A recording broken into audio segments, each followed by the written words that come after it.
मुख्यमंत्री जी, सबसे पहले आपसे पूछना चाहूंगा कि आज आपने एक प्लाज्मा डोनर बैंक की एक अनाउंसमेंट करी।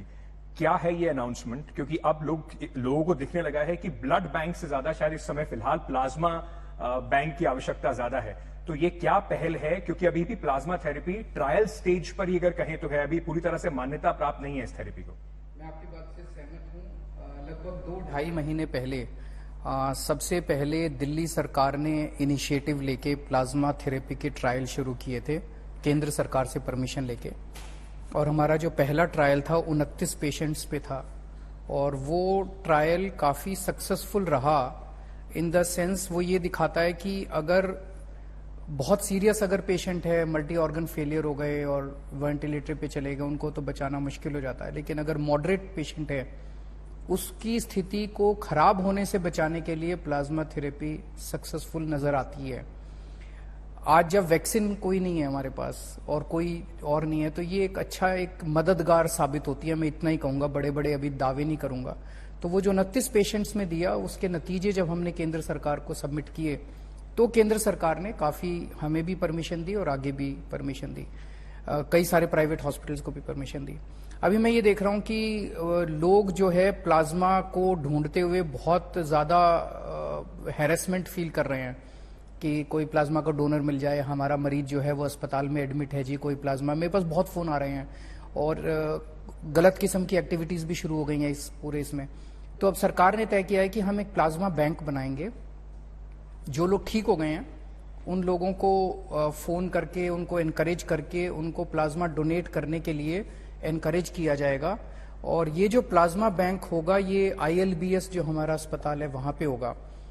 जो भी डोनर है उनको आने का जाने का सारी व्यवस्था करेंगे। और मैं आज आपके चैनल के माध्यम से भी सभी जो ठीक हो चुके हैं कोरोना से, उन सब लोगों से रिक्वेस्ट करना चाहता हूं हाथ जोड़ के कि अपनी जिंदगी में कम मौके आते हैं दूसरे की जिंदगी बचाने के लिए। ये एक मौका है। अगर आप प्लाज्मा डोनेट करते हैं तो हो सकता है कि आपके प्लाज्मा से किसी एक आदमी की जिंदगी बच जाए। तो आप बिल्कुल, कुछ लोगों के मन में है कि वीकनेस आ जाती है, कोई वीकनेस नहीं आती है प्लाज्मा डोनेट करने से। कुछ तो अलग अलग भ्रांतियां हैं, किसी तरह की कोई मन के अंदर भ्रांति रखने की जरूरत नहीं है। आपकी सेहत हमारे लिए सबसे पहले है। आपकी सेहत को किसी तरह का कोई नुकसान नहीं होने वाला। तो जो प्लाज्मा इकट्ठा होगा उसे फिर जो भी प्राइवेट का डॉक्टर हो या सरकारी डॉक्टर हो, जो भी रिकमेंड करेगा कि मेरे मरीज को जरूरत है, हम उसे प्लाज्मा देंगे।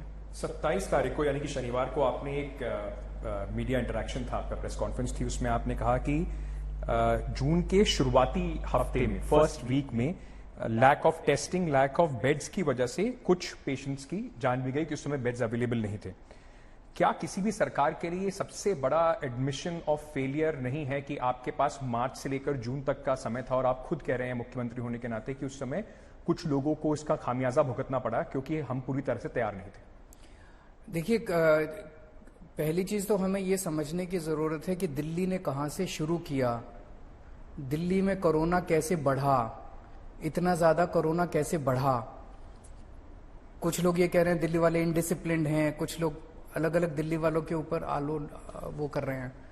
दिल्ली में कोरोना बढ़ा क्योंकि 15 फरवरी से लेके 20 मार्च के बीच में 35,000 लोग बाहर से आए इंडिया में।